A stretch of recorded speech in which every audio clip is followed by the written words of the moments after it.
Hey, it's Thursday night. You know what that means. Yeah, Means I'm it'll be fun. tired. It's Thirsty Thursday. It is Thirsty Thursday. And yeah, well, hey, I got my sparkling water. Today's flavor is raspberry. I've got regular water, but I've got some ultra water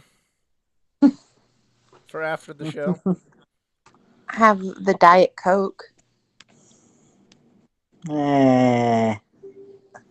Coke Zero's Is where it's there at. really? Is there seriously really a difference between Diet Coke and Coke Zero? Yes, Yes, I, yes, 100%. okay. yeah. Coke Zero is significantly sweeter than Yeah, Diet Coke. it Hmm. it tastes like real sugar and not Uh, aspartame. It's okay, you know what? I see your shirt. You know what? I'm gonna wear my CM Punk shirt. You know what? I got Moxley on. I'm changing shirts. okay. I mean, just Hey, it just be Obi's in the funnier. house. What's up? It just be funnier. Yeah. Well, I feel like this is apropos after what we learned last night. And hello, everyone. Welcome to this week's edition of the Just Us Marks Wrestling Recap Show. I am the Athletic Geek, joined on the other end of the tin cannon string with CJ at Team All Zero, Yo, um, and EZ. What's that? Was up indeed. And I don't even drink. You should. It's But I more know fun that that way. reference. To Cold Captain America, I understood that reference. Um, Miss Ace has a Darby out. Is my Switchblade suck shirt in the wash? No. Funny story. There was for the giveaways. There was one time a Switchblade Jay White shirt as part of that. And when Jedi was here and we first bought the bubbly and we're gonna try it on air, we needed like a rag to make sure that the bubbly when we popped the cork didn't go all over the floor. So I just used the Switchblade shirt, and then Hey. I also after that promptly used it to clean up dog urine because that's about what Jay White is good for in my opinion. You should have sent me the shirt then if it was a large. Medium. after it had the Never dog mind. urine on it. After I had You the can dog urine. wash it 3 times. Okie dokie then. Well, next time I do that. That's also what I did with my Albert Pujols jersey after he left. Oh, okay, that I can understand. Yeah, that one I cleaned up. I cleaned up. I cleaned up dog urine with it But and he, threw it away. but he still won you a World Series, He did he didn't. not? He didn't win us the World Series. That was a team effort. Okay, well, he was part of the team. Okay. We And he give was. more I, credit to the squirrel. So is Yadier Molina and David Freeze and I David was at Eckstein the. and all them. Speaking about Yadier Molina, I was at the game when he and Brandon Phillips had a brawl in Cincinnati. That was the first and probably the best baseball fight I've ever seen. Yeah. All right. So we have a lot of stuff to talk about. Um, we kind of since the last stream we had was on Saturday, we got to kind of hit all of the Rampage. Um, got to hit all the Rampage. So right now we really just have Dynamite to talk about, and a major free agent who's now on the market. So without any further ado, let's get to it. But if you've never seen this show before, this is the Just Us Marks Wrestling Recap Show. I'm at CJ locally. I'm at Easy at All In. We love wrestling. We love sharing our love of pro wrestling with each and every one of you out there. However, just like each and every one of you out there, our opinions are that of any other fans. We avoid insider terms. At the end of the day, we're not insiders. We're not wrestlers. We're just marks. We're just marks. We think like the marks, and we stupid marks. And Like Mark McGuire? Too soon? eh, Sorry. But that is one awesome 30 for 30 he and Sammy Sosa did. yeah. He just if only it was more legitimate and it didn't feel like Exactly. Yeah. they. Not just one, but both of them. Mm. But yeah. So first, let's talk. Let's light the fuse and bring the boom first, and then maybe you'll understand why I'm wearing this particular T-shirt right now. We do, but the audience may not. Hmm? Well, let's get right into it. So the first match was a tag team battle royal. Um, with one of the teams getting the first spot in the uh, tag team title match at Revolution, and Red Dragon won, and I'm completely okay with this call. Um, obviously,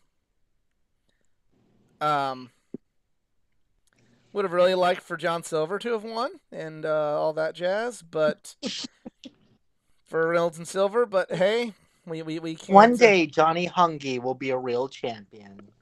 Well, it was a real chant. If Pinocchio can be a real boy, Johnny Hungy's gonna be a champion.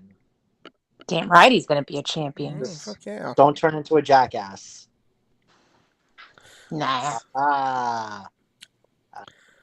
But anyway, this is kind of your standard battle royal. I did like finally a confrontation between the Bucks and FTR. You know, I still think the conspiracy may be true, but you know, at least they had some sort of touching.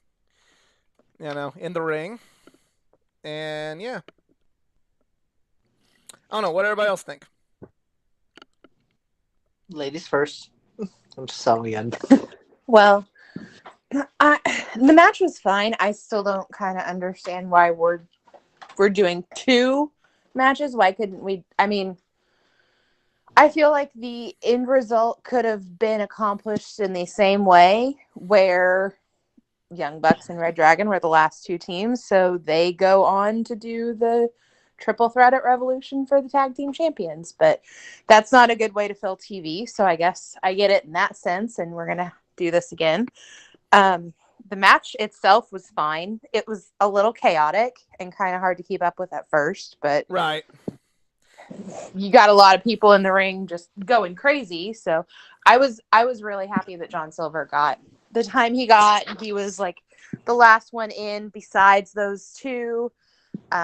Got some good spots in. Got a big chant of Johnny Hungry, and that made me happy. There's no R. I said Johnny Hungry. You said hungry. I heard hungry as well.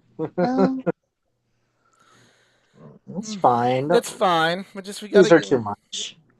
We just got to get it right, you know. Sorry, I've had to be professional all day. But yeah, Easy. What'd you think? Well, I always love battle royales. You know, I always just love the specialty matches, and I am gonna be like a little bit on the minority that I do think the wrong person won. I do think it should have been Dark Order. I did love the mini little spot that Trent and Santana had. Just having some fun, reminiscing the classic parking lot brawl they had, and that actually got a standing ovation too.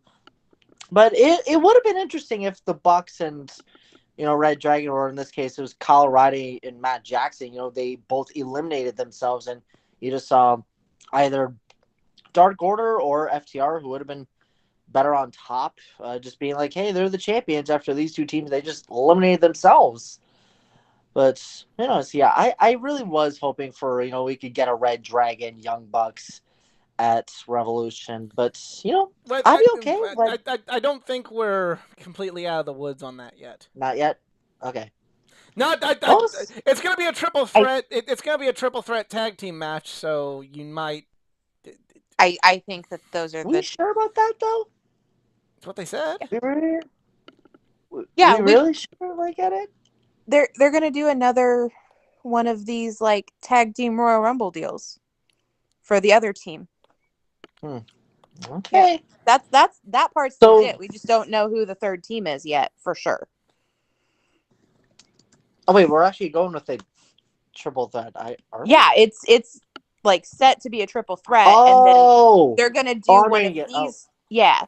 Yeah. So okay, okay. I'm just looking at the wiki right now. Oh, okay, I yeah. literally thought it was just 1-on-1. Okay, Nope. It's a okay. You triple know what? threat. I'll be happy with this then. Cool. Triple threat. Yeah. Yep. Although, why am I seeing a 6-minute tornado tag between Andrade Hardy Family Office against Sting, Darby, and Sammy? Really? We're That doing might that, that? that might be a spoiler for Rampage. Um, maybe it's. I Maybe. thought Andrade was getting Close a your ears, title everybody. match. I I thought that okay. Andrade versus Sammy was That's just a. happening on Rampage, but I don't remember that match being Yeah. announced. That match may have been announced on Rampage, Maybe. the Okay. taping Yeah. of it. But yeah, Spoilers. Sorry. Oops. yeah. Hey, this is what Um, happens in verification. um. So next we have MJF's promo where we found out that MJF may be good one of these days, or he's lulled us into some story where we feel sorry for him, and then he's gonna be a fucking rat bastard. And then we're gonna hate him even more. But because he's doing it to CM Punk, as you can see, I'm probably not gonna hate him as bad as everybody else. Um, So it'd be just like his documentary. I don't know. I've seen the Uh, documentary, but I don't really. I don't. I see the dots, just not the connection. Well, it's like if he's like playing this for, he's actually being serious, or is he just playing mind games with CM Punk and everybody else? Yeah.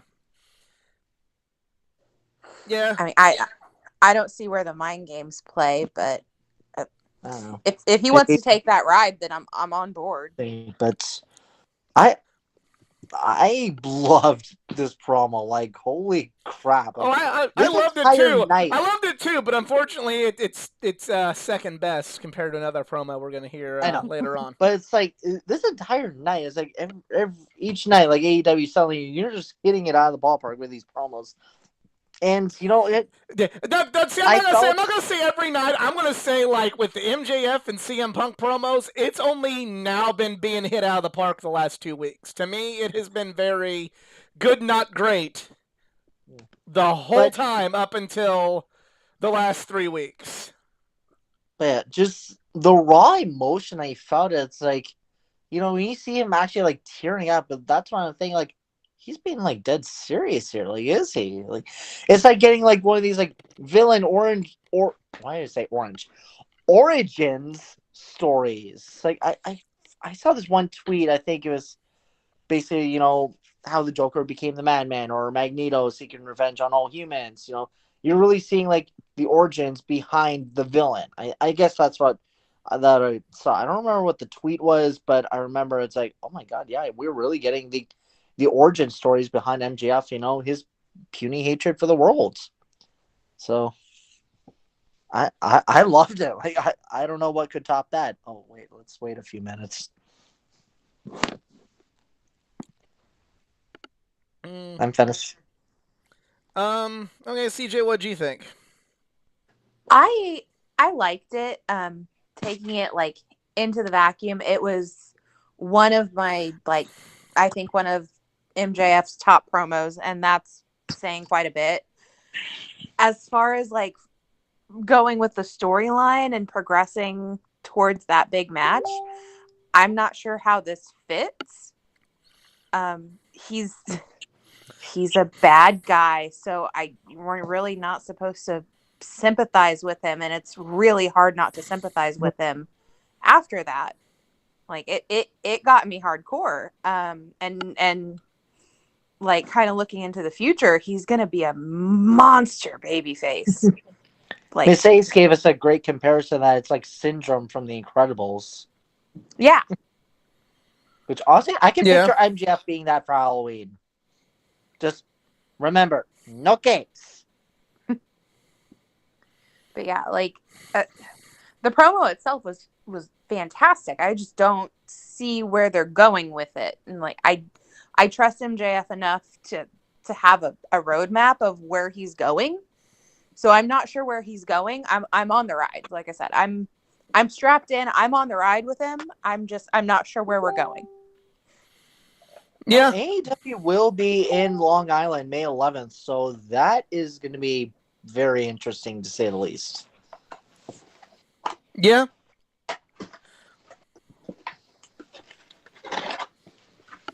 Very interesting. But yeah, like that's kind of my one thing is like, is it just supposed to get us to go, oh, let's feel bad for him, and then when he turns out to be an even bigger bastard, you just kind of be like, and to think we felt sorry for you, and you brought in, people that hate your religion, you cheap piece, you that's the only way I can see it going. And that's not necessarily a bad thing. I mean, it's not in the slightest. But, I guess it's just kind of, how do I say this? We're gonna compare this to another promo, and the other promo that we're gonna talk about will maybe be a defining moment of this person's career. But if this one was just played for, trying to make us hate MJF more for, just being even more of a slimy piece of shit, that's not bad. That's actually a good thing for his character. But it could just be one of those, it's like, and then he did something, here's another slimy thing MJF did, and it'd be like just one of those like, yeah, we actually believed him, that piece of shit. MJF, boo. Whereas with the other promo that I felt was better later on in the night, that I feel is not getting as much love as it should here in the community, we could be looking back on that as going like, and this is what put, if Eddie Kingston ever wins the championship, that promo may be the promo that says like, and that's where we knew he was world championship material, where this one is just one where it's like, damn, he knows how to fuck with us, and it's just,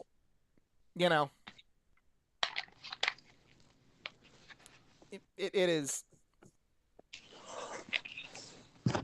Here's a good comparison that EZ will appreciate, and I'm going to alienate some people, but sorry. It's like when Jeff Gordon won his second Brickyard 400 in '98. For most people, when they won the Brickyard 400, it was a big deal. For Jeff Gordon that season, it was another race, even if it was at Indianapolis. Just another race. He had bigger fish to fry. That's kind of how it was. If I'm not mistaken, I think he won like 12 races that season. 13. Oh, even better. Yeah. Oh, and that year they went to Japan to do an Non-points. race. Yeah. I know. But yeah, that's just kind of like, for everybody else, it's a big deal to win there. And it was something like, when Dale Earnhardt and Ricky Rudd and Tony Stewart and, Paul Menard and Casey Kane all won at Indianapolis, it was like, oh man, what a special day. And for Jeff Gordon, who was, looking to be record setting that year, and that's another head. Just throw that one in the back with the rest of the trophies I got. That's kind of how I think it is with MJF compared to Eddie Kingston this week. And we'll get more in depth on Kingston here in a bit.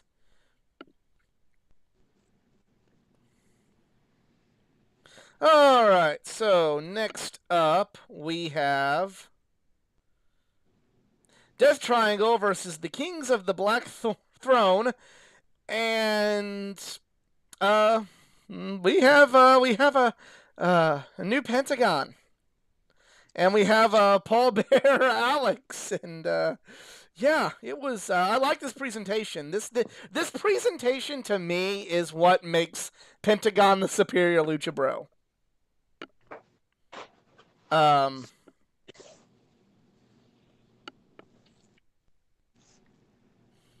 like the match. I like the ending with the making Malachi swallow his own black mist. No, it's a good match. Told a good story. Played off character. Actually brought characters and story into the match, which was kind of something you don't always get with um, one of the individuals involved in other tag matches. So the fact that it did, I appreciated that. Yeah, I liked it. And then, I want to talk about the match first. okay, never mind. I thought the match was uh pretty good, and it just gets to a point where it's like, okay, it's in the peak, and it's like, okay, can we have a final showdown? I guess at Revolution, hopefully. I don't know, but good match. I really got nothing on it. Sorry, sorry, As much say I like all the participants involved in this, I kind of hope that they don't put another match on the Revolution card because it's over. that it's it's packed. It's Yeah, stacked and it's packed, and I like as much as that's going to be a fantastic show to watch. I feel for the people that are going to be in that audience because they're going to be so drained at the end of that. Um, so far, there's really not a match on that card that's not going to be like exciting to be there in person for, at least on paper. It could play out completely differently, but yeah. so far. I mean, remember a year ago, Revolution was shaping up to be a damn fine card, and it was arguably the worst AEW pay per view ever. Womp, womp, womp. I said on paper. I put the disclaimer, like Yeah. asterisk on paper. I don't think it's going to be that disappointing. Some could be, but there are some people involved in some matches that it's just not going to be disappointing. But as far as this match that we've seen that happened was not a disappointment. I am super pumped that they brought Pentagon Dark out. Mm-hmm. A little disappointed he didn't try to, like break people's arms off. But in time, I'm sitting here. I'm waiting for it. I'm stoked. Danhausen did Alex makeup. Stoked. I'm a weirdo. I'm a creepy weirdo. I like it. I'm down for it. We're all weirdos. Join the party. Mm-hmm. Well, and just got a notification for an Eddie Kingston tweet that we're going to have to definitely reference later, and I'm going to appreciate because, well, there is so much to talk about. We've just got to get to it. Unfortunately, then, like, this kind of gets forgotten about because of the show. Buddy Matthews, a.k.a. Buddy Murphy, or FKA, I should say, debuted, and we thought he was going to beat up Malachi, but instead he joins Malachi and Brody, and, I mean, that's cool. It gets more depth to that stable. Buddy's a great wrestler, but I don't know. I guess I just kind of I'm still kind of feeling the effects of okay, Keith Lee, that's cool. Okay, more people. All right. It's hard for me to get excited about even someone as talented as this. Any more male wrestlers coming to AEW, I'm kind of just like, okay, fucking one more contract, one more fucking person to be in there. All right, I mean, they're using Jay Lethal so well right now, and I think Buddy will be used better than Jay Lethal. But the point is, it's like here's somebody else. It's like, okie dokie then. I get he's got a spot in the stable, and now they can do some six mans. That's cool, but it's still just kind of there's such thing as overkill, and I'm feeling the overkill on this. I will give them credit. They did make Buddy seem like a bigger star in one night than he did his entire run in WWE, but that's not saying much. But I'm still feeling the fucking overkill, and Cody Rhodes leaving, which I guess is supposed to make me not feel like it's overkill anymore, according to Twitter. Hasn't changed that I still think there's some debut overkill going on in AEW and has been for a while. Yep.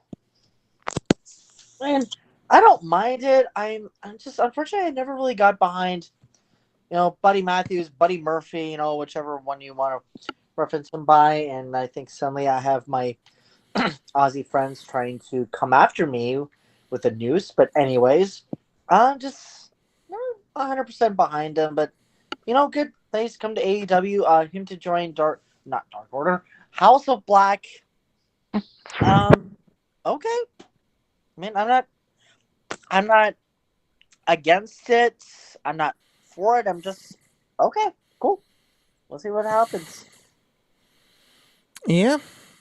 Well, I mean, is he signed? Is it like is Yeah, AEW all confirmed it. He's okay? all elite.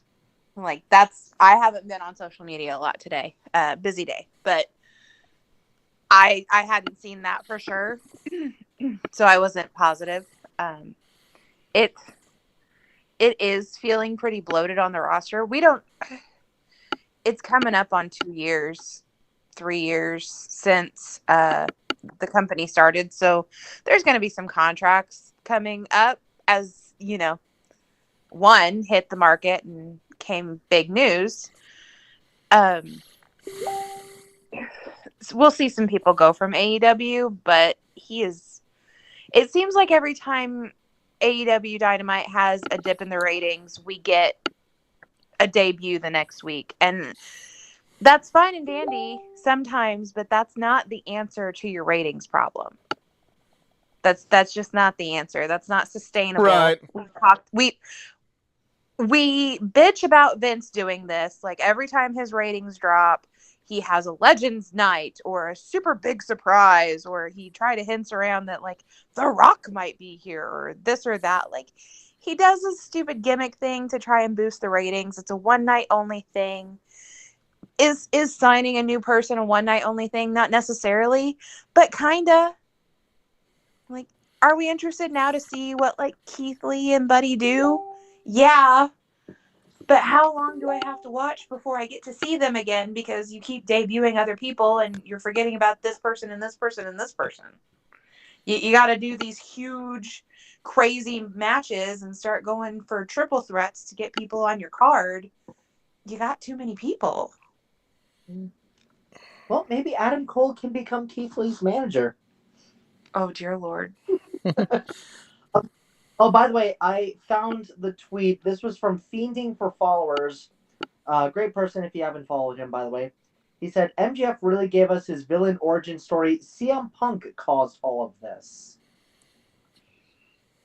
I mean, I think somebody in this group would completely agree with CM Punk being the root of all evil here. Yeah, why do you think I was asking you that? Well, I'm not going to say he's the root of all evil, but I'm going to say the fact that he I'm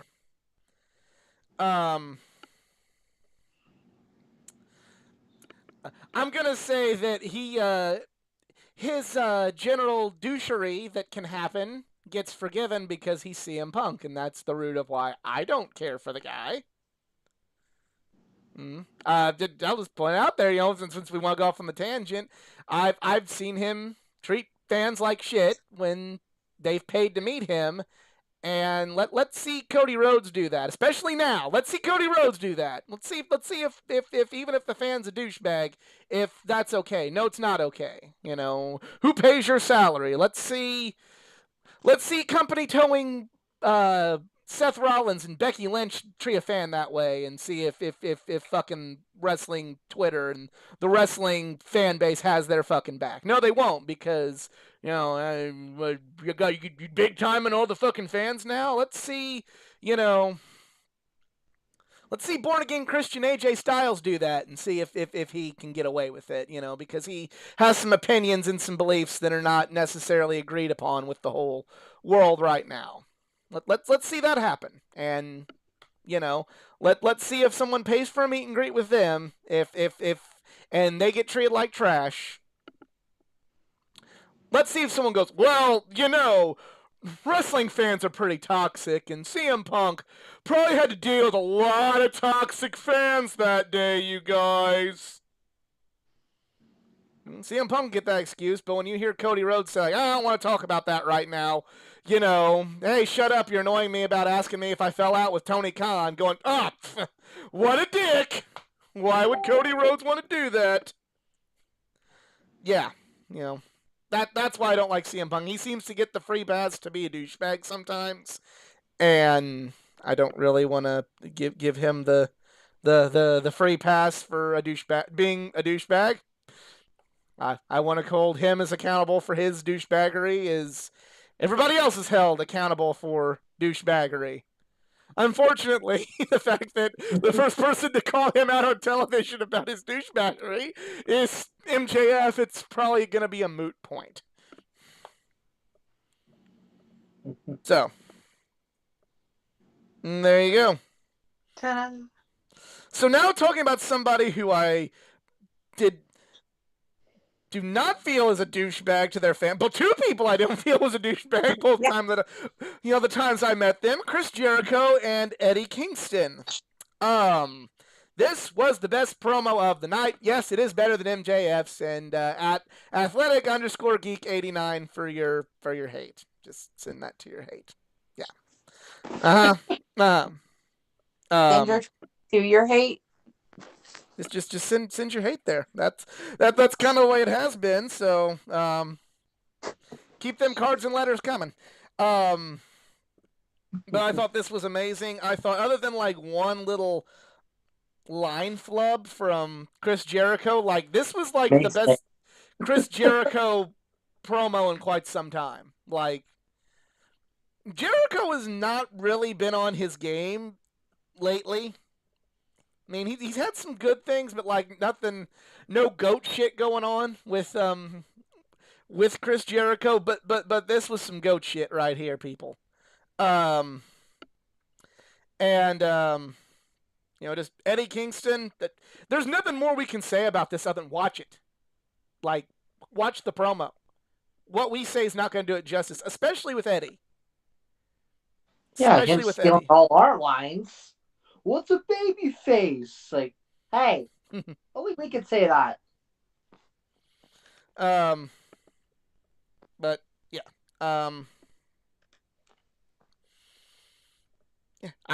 Nothing I say can do this justice. A few weeks ago, Easy felt that the first confrontation between Punk and MJF was the promo of the Millennium.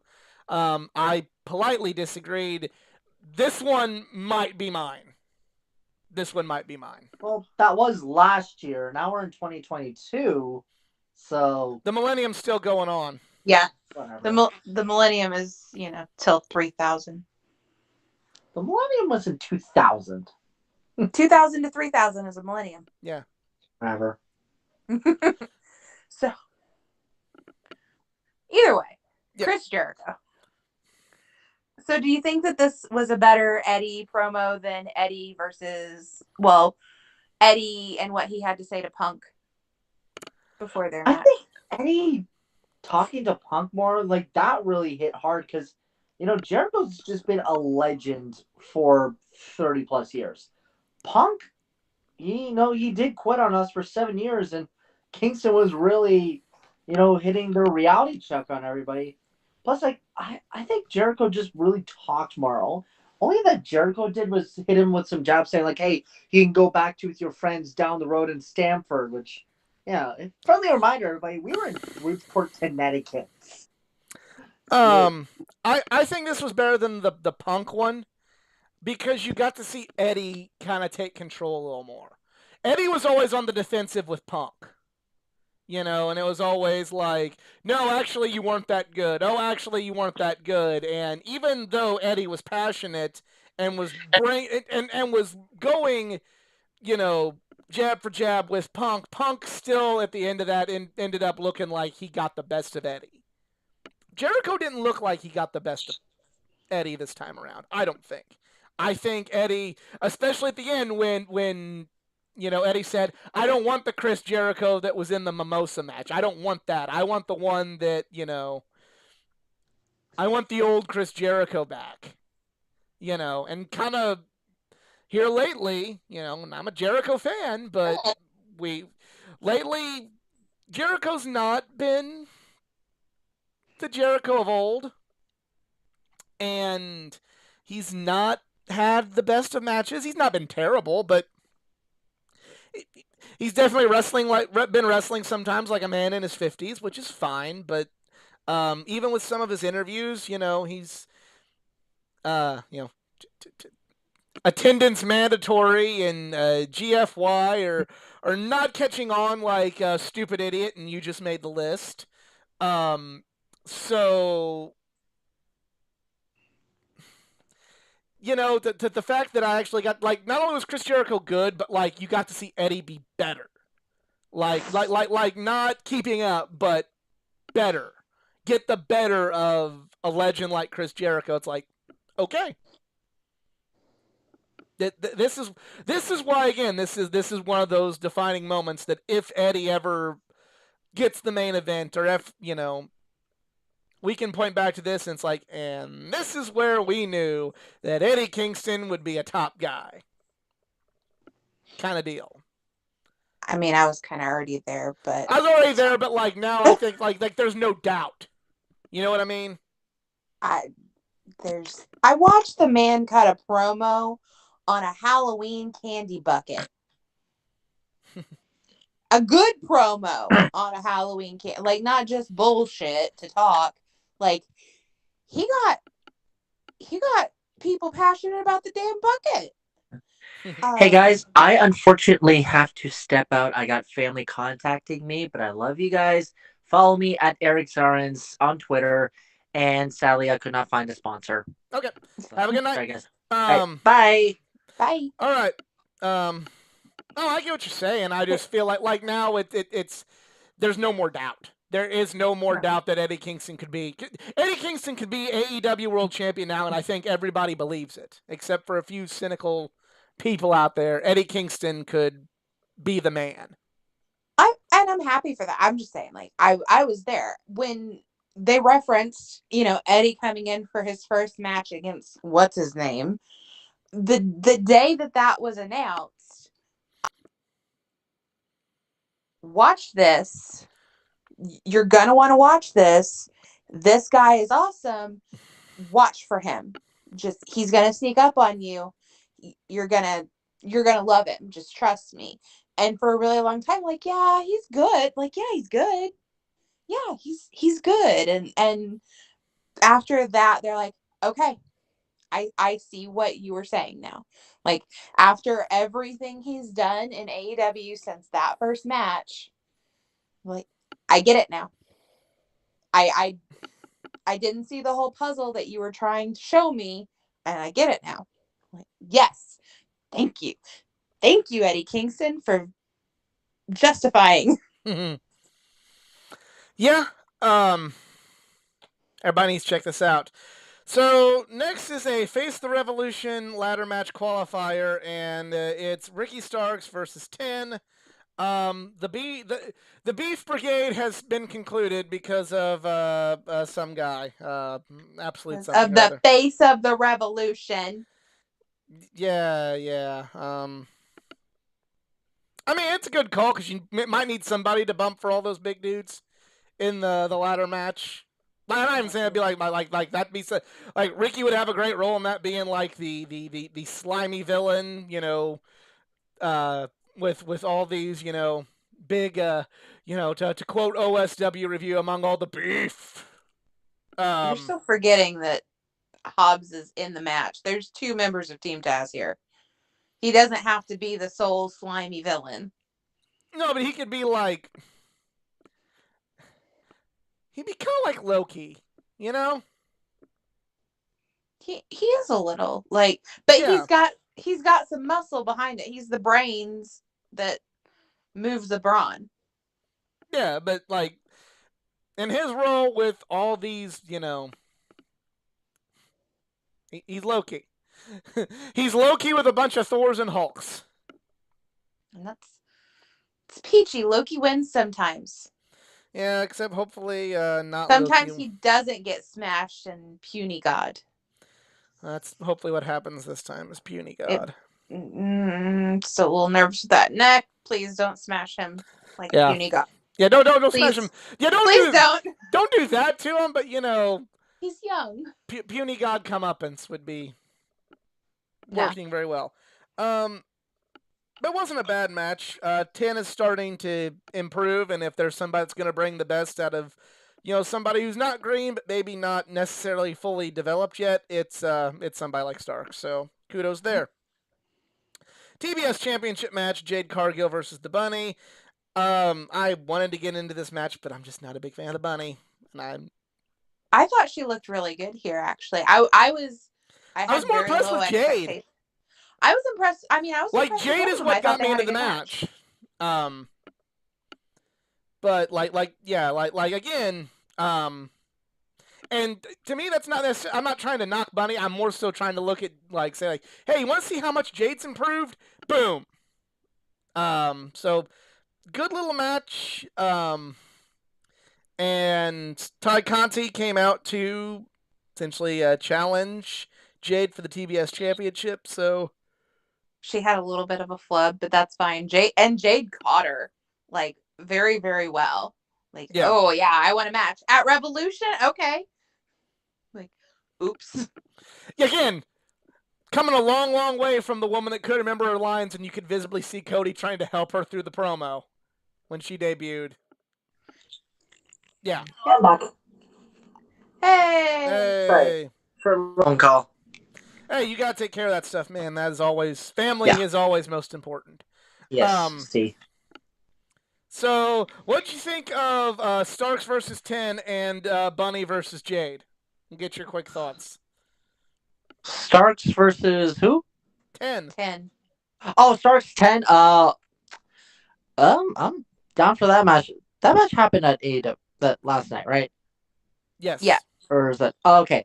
I unfortunately did not see much of that match because one of the highlights weren't posted for that. But anything to build up Ricky Starks, and as for Jade, well, I can already tell she's undefeated, and for her to, did they say on last night again? I was at hockey, so that's my disclaimer. Did they say that she's fighting Ty Conti at Revolution? Because I saw on the Yeah.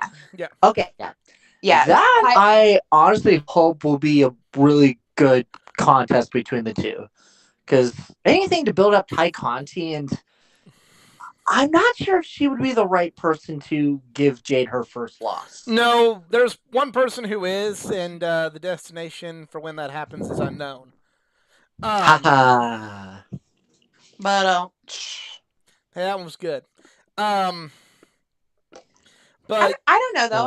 I could see it being Ty too. Like there's enough intrigue there to build that reasonable build that doubt, but I think it's still just you're building it up for it's either going to be I think either Ruby or maybe even Jamie Hayter after Jamie officially turns on Britt.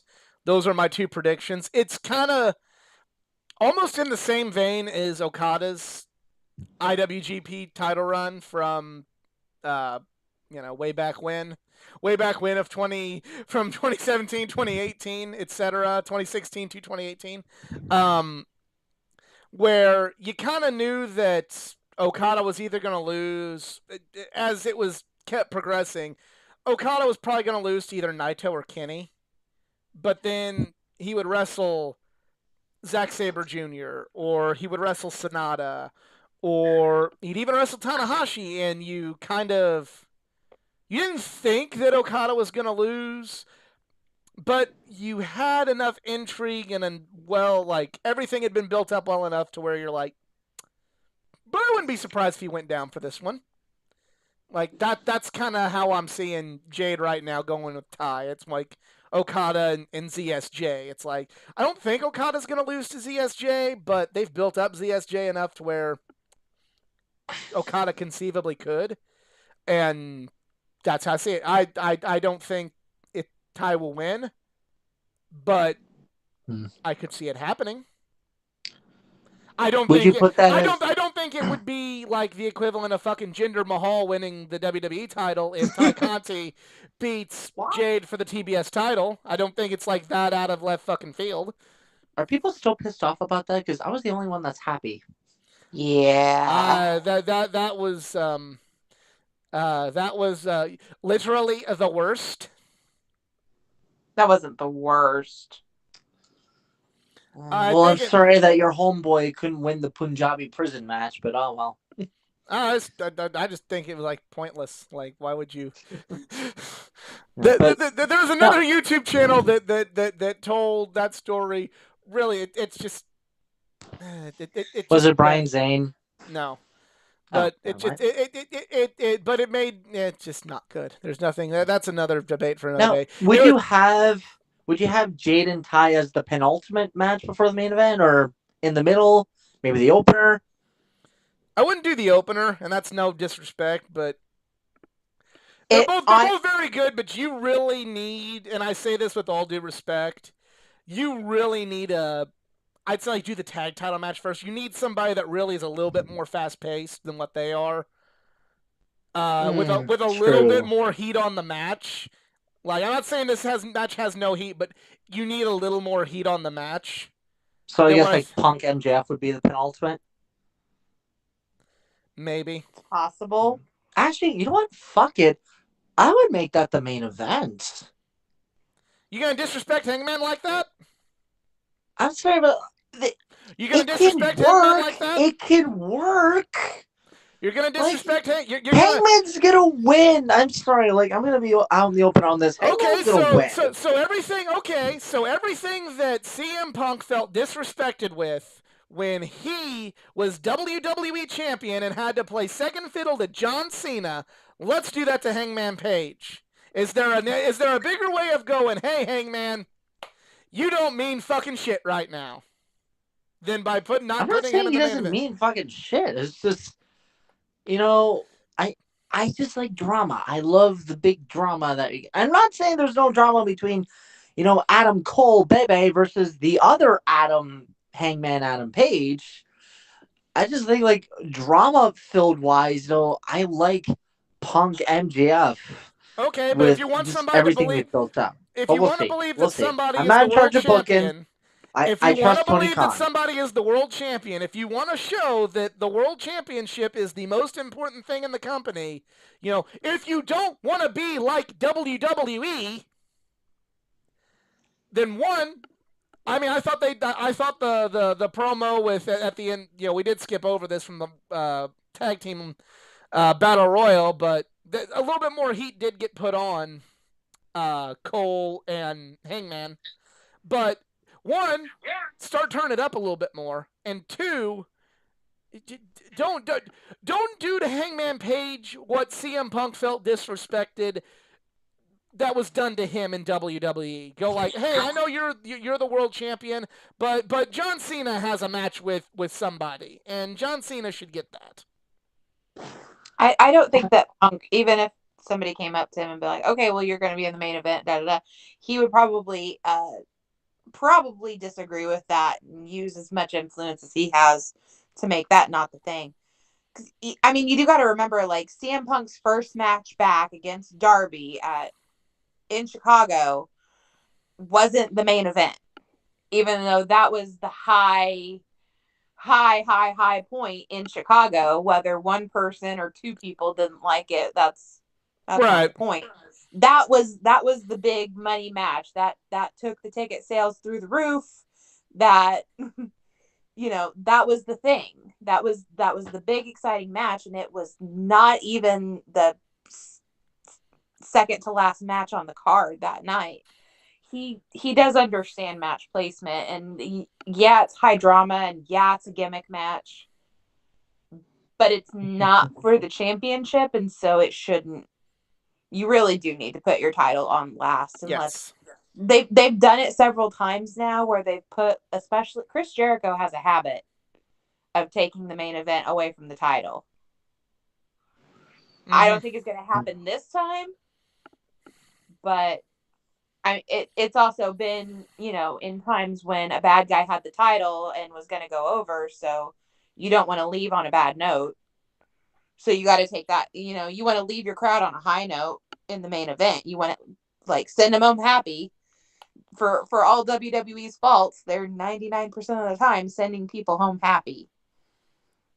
Yeah. No, you So can't. You can't. To me, that's disrespectful to Hangman. And that's not saying that MJF and CM Punk aren't having a great program. That's me just saying you you want to. We went on this journey with Hangman for so long, and if that happened to him, that would be.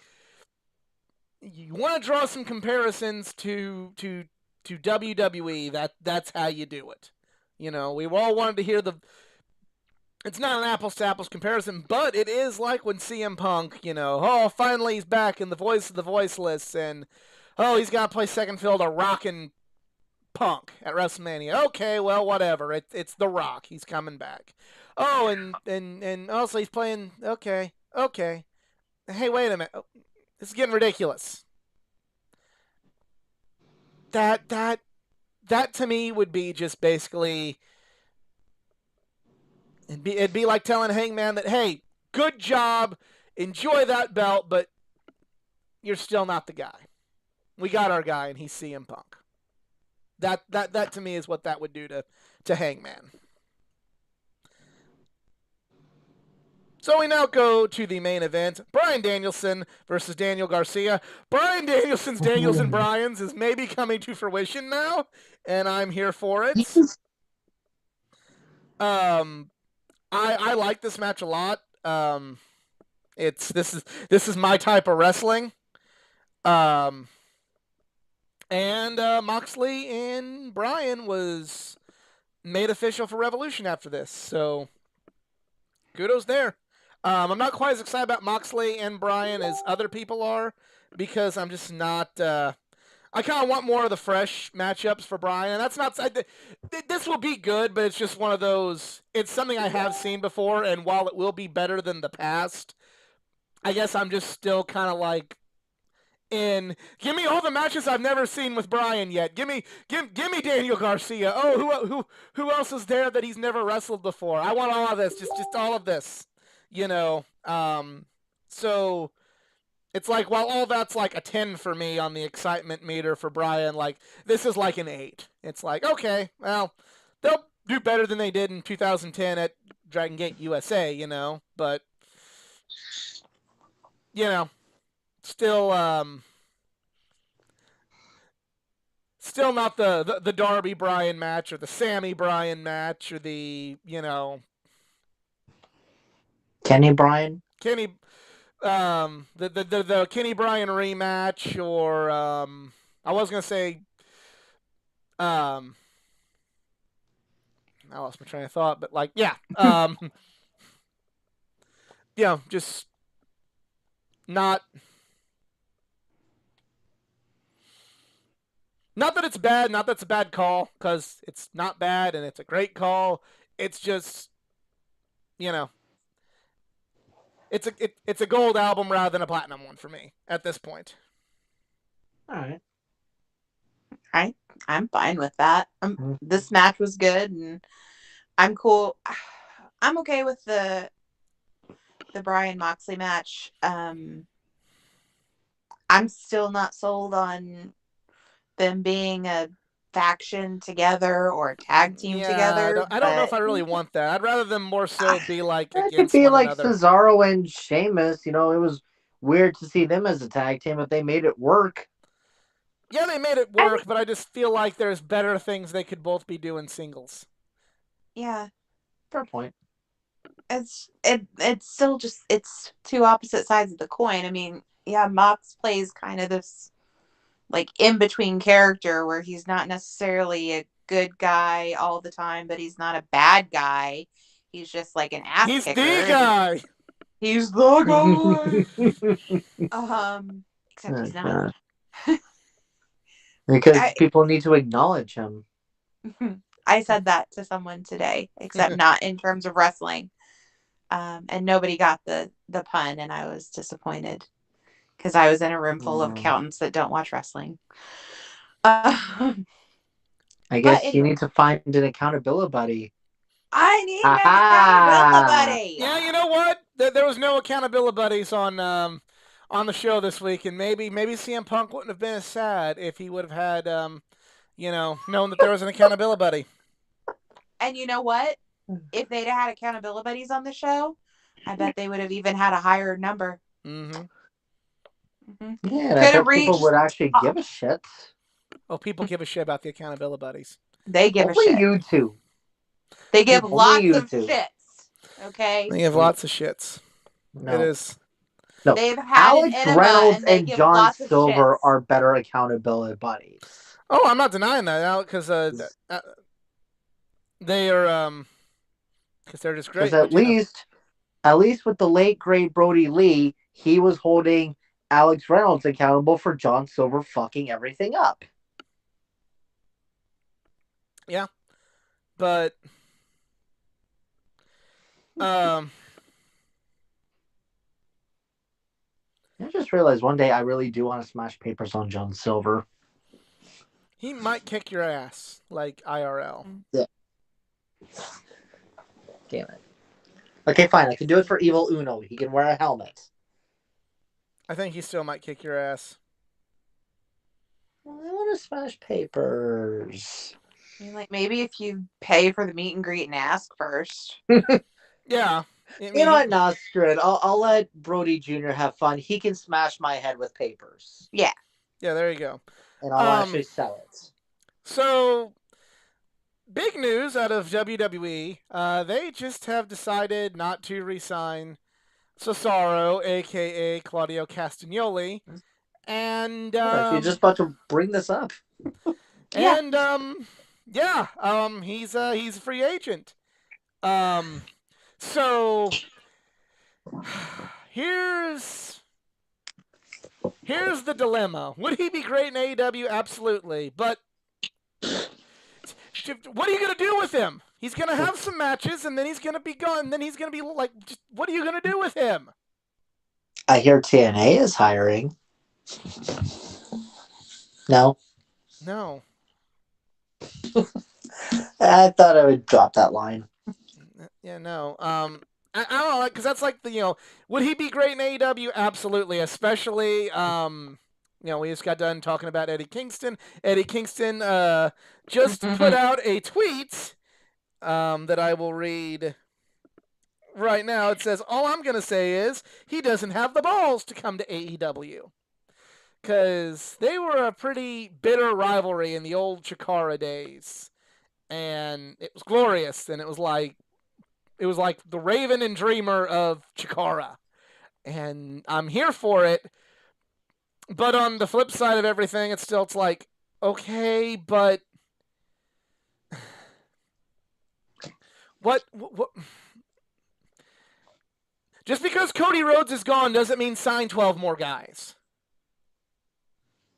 Like, I don't want Claudio Castagnoli lost in a shuffle anywhere again. I don't want him, unless it's with Chris Hero, I don't want him just kind of doing tag team nothings again. Unless it's with Chris Hero. I am here for a Kings of Wrestling reunion. Would you say that he's looking for a hero? That was the Chris Hero's theme for a minute. Mm-hmm. I know.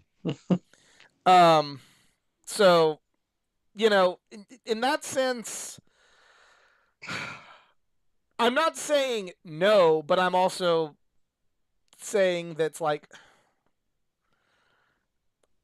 we expressed this with Buddy Matthews. It's like, when do we hit too many? They've just picked up their option on Brian Cage, and Brian Cage is like not doing anything, and they just picked up the option on him. So it's like,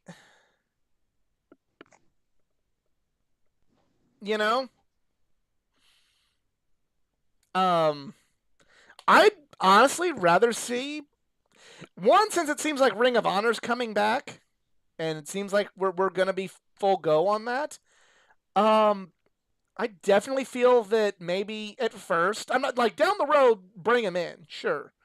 But maybe at first you bring Claudio back to Ring of Honor and you let him be that face of Ring of Honor to help get it going again.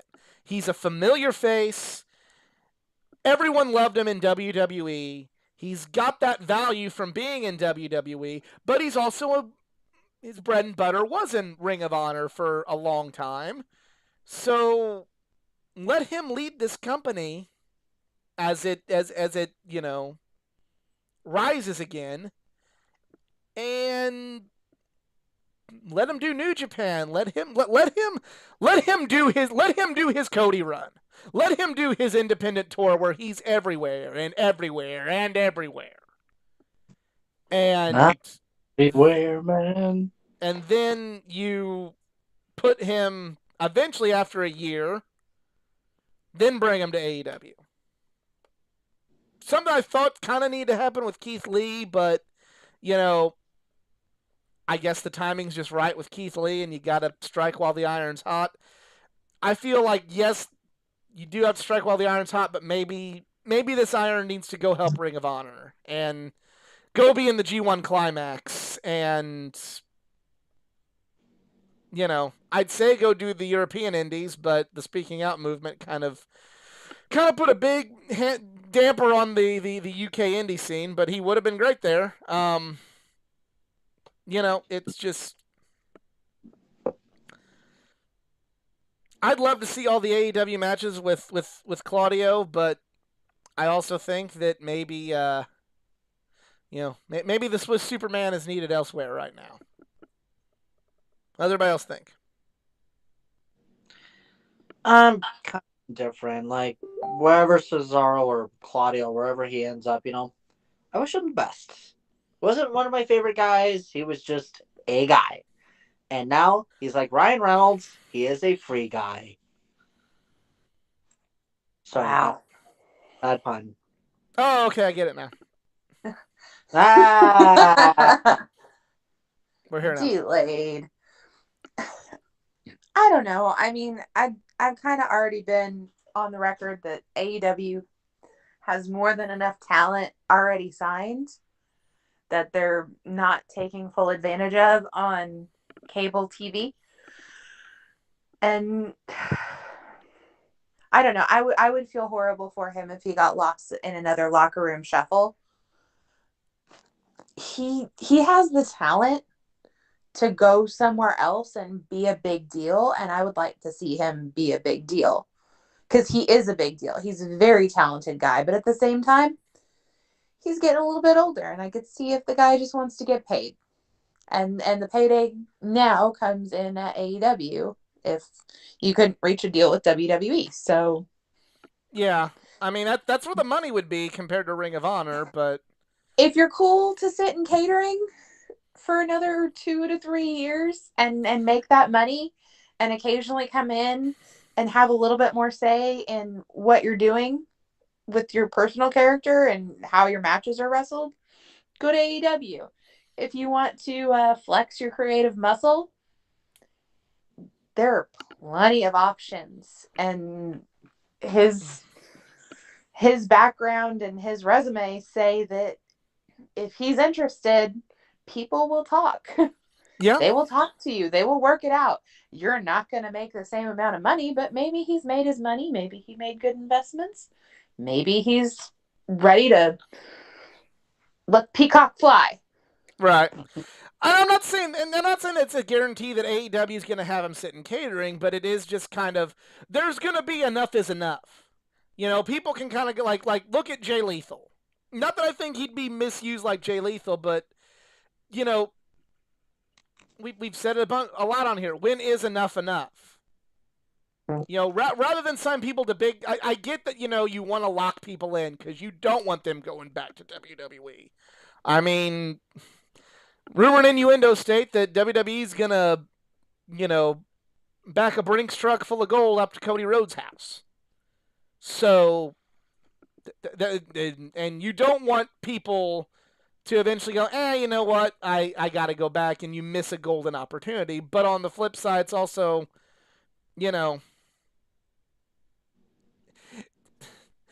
it's like when I was a little kid and I would play Madden.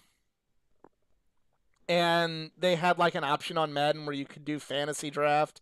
And I thought I was so cool picking John Elway and Brett Favre and Troy Aikman and Steve Young all to be on my team. And then I realized, and then I played the game and my team wasn't any good because I spent all my draft picks on quarterbacks and running backs and wide receivers. And, the only had to sift through all the linemen in the defense.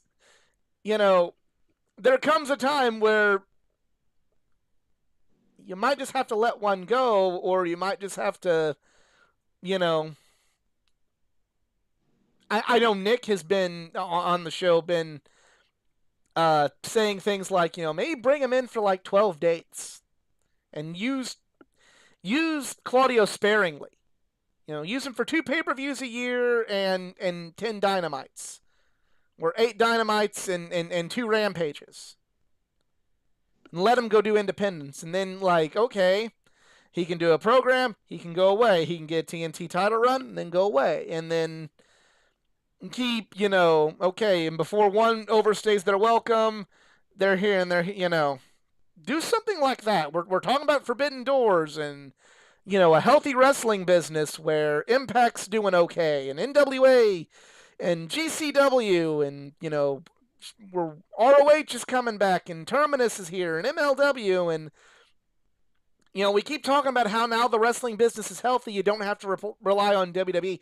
You also shouldn't have to rely on AEW. And maybe with certain guys you sign them to short-term deals to, and then just let them keep doing and keep cycling in and out, and then eventually it's like, hey, we're ready for the big push. We're ready for the big main event run for Claudio, or we're ready for the big main event run of Jonathan Gresham, or whoever. And it's like, okay, we're ready to really lock you down and do something big with you. Here's a 3-year contract. Maybe it's not that easy. I'm not Tony Khan. But from the outside looking in, eventually the cup's going to run over, and you don't want to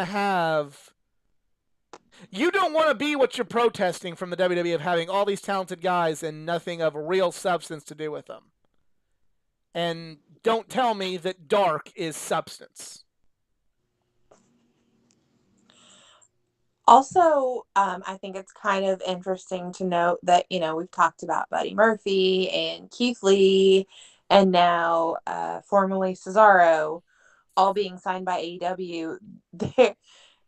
There is a free agent female just chilling around the indies now, fully released from her WWE non-compete clause, and there's nothing about Athena to AEW or bringing her in for a match with so-and-so or this and that. Like, you've got a women's division that could really use an experienced and good wrestler. You're interested in bringing people in, but we're not even going to... It's not even a hint. It's not even a whisper. It's the whispers and the hints and the strong inclinations are that Impact's going to pick her up. And good for freaking Impact. They could use it too. Mm-hmm. But they don't have the cash flow that Tony Khan seems to have in making all these deals when people are free agents, and we're gonna, for every what's the ratio? For every 20 guys we sign, we're gonna sign one woman. Yeah. Are we at 13 right now?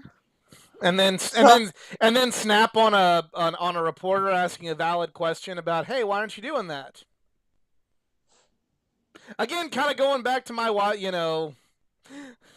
even if I like people or even if I agree with how they feel, if they're do douchey things, we're gonna call out douchebaggery. And I don't know, just for somebody who has been criticized to their face about the women's division, and the women's division is head and shoulders better than it has been. So I will give Tony Khan credit there. But lots of talented women out there that have yet to even get a look. Maybe it's in the wings. It seems like that's more of something that the NWA and Impact are interested in doing, is giving a home and a space and time to female wrestlers, and good for them, because we're coming up. I understand that the ratio of female to male wrestlers out in the world that are talented and capable are probably like 30-1. Yeah. I get it. Like, there's not as many.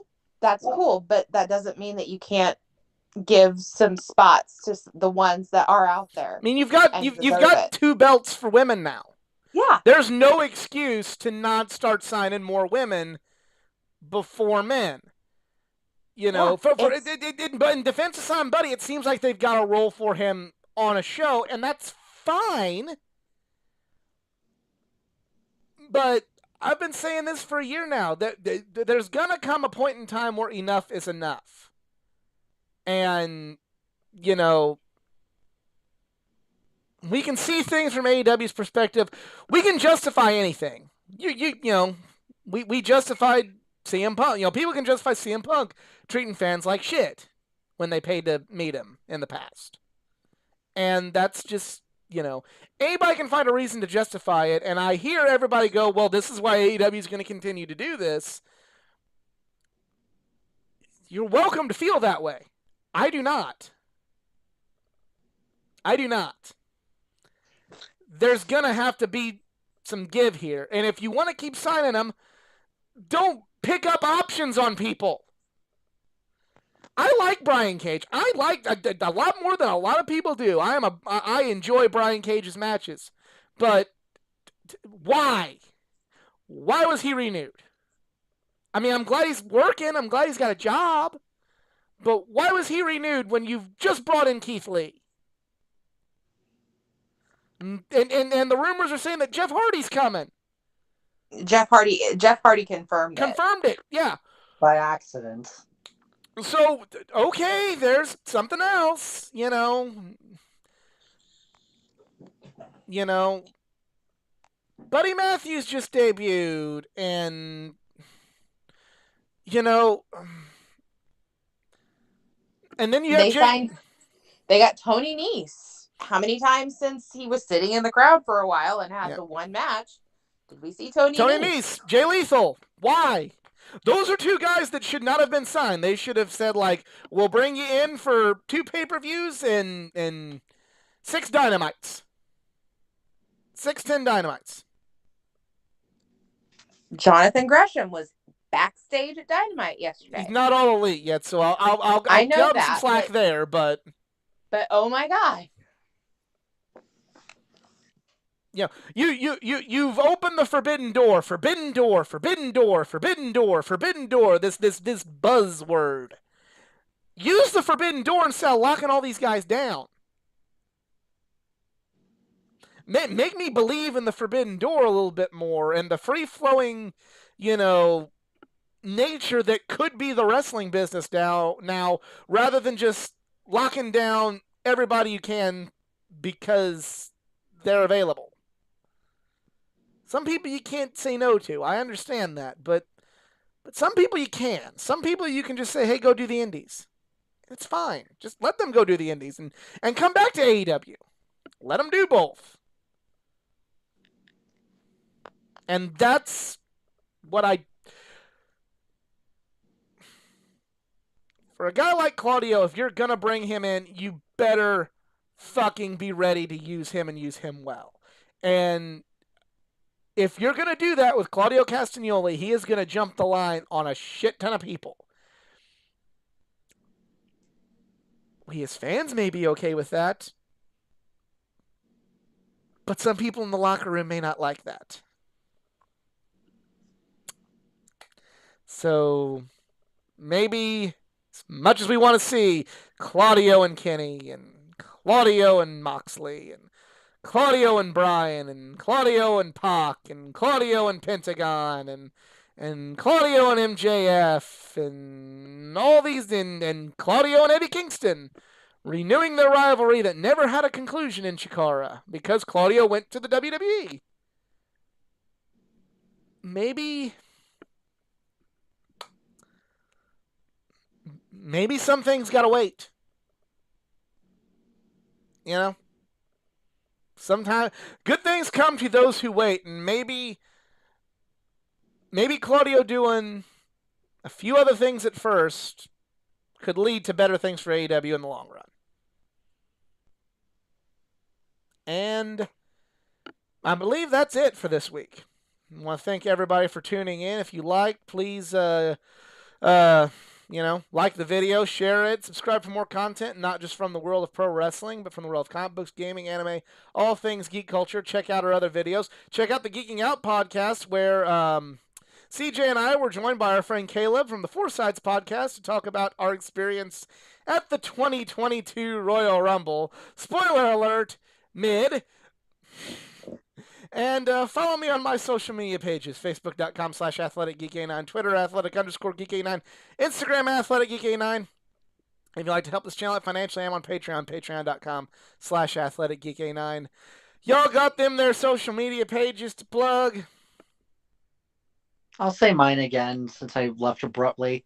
You can find me at the Twitter at Eric Zarins, at ErikZarins. And I am not going to be attending any AEW festivities at the point, but I did learn that AEW is returning to Vegas for Double or Nothing, but they will be at T-Mobile Arena now. And somewhere, executives at WWE are screaming their minds off, which is awesome. So, but I'm not going to be going to Double or Nothing because I'm going to be at the Indy 500. So if you're a racing fan, come to the Indy 500. And my dad actually might be attending with me. I got an extra ticket. That'd be cool. Yeah. Be cool. We did the Daytona 500 together, so I think Indy 500, this will be a major upgrade. Which Daytona 500 did you go to? 2011 when Trevor Bayne won it. Trevor Bayne! God damn it, I should have gambled on that one because he was my dark horse pick. Yeah, I wasn't watching at the time, but I remember Slapshoes talking about Trevor Bayne winning at 20 years old and not even being old enough to drink the champagne they sprayed on him in Victory Lane. See, if he was racing the NASCAR Pinty Series, he would be allowed to, which is the Canadian equivalent to NASCAR. Oh, I remember the one time I ever wanted to go to Cando's when I wanted to drink, but I was only 18.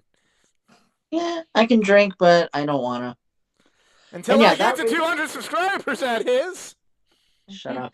Shut up. It's past Full Gear. I didn't say... We didn't specify what year of Full Gear. Yeah. Oh, fuck off. Until the end of time right now, unless Elio wins his 5th Indy 500, which God please let it happen, 2011 Daytona 500 is so far the greatest sports event I've ever attended in my life. Until Elio wins his 5th Indy 500, which I hope to be there for. Yeah, I wouldn't mind seeing that, but I'm kind of hoping for somebody like, maybe Graham Rahal this year. It'd be kind of cool to see him finally get his win. We'll see. Well, at least Jimmy Johnson will finally race the 500. Or another driver that potentially might be in there, Kyle Larson. He's not going to do it this year. Well, he expressed interest, though. Yeah, but he's going to wait till next year. He does. It's too late now for him to get a quality ride. That was a Bob Pockrass tweeted that out. But anyway, CJ also has social media that does not relate to racing.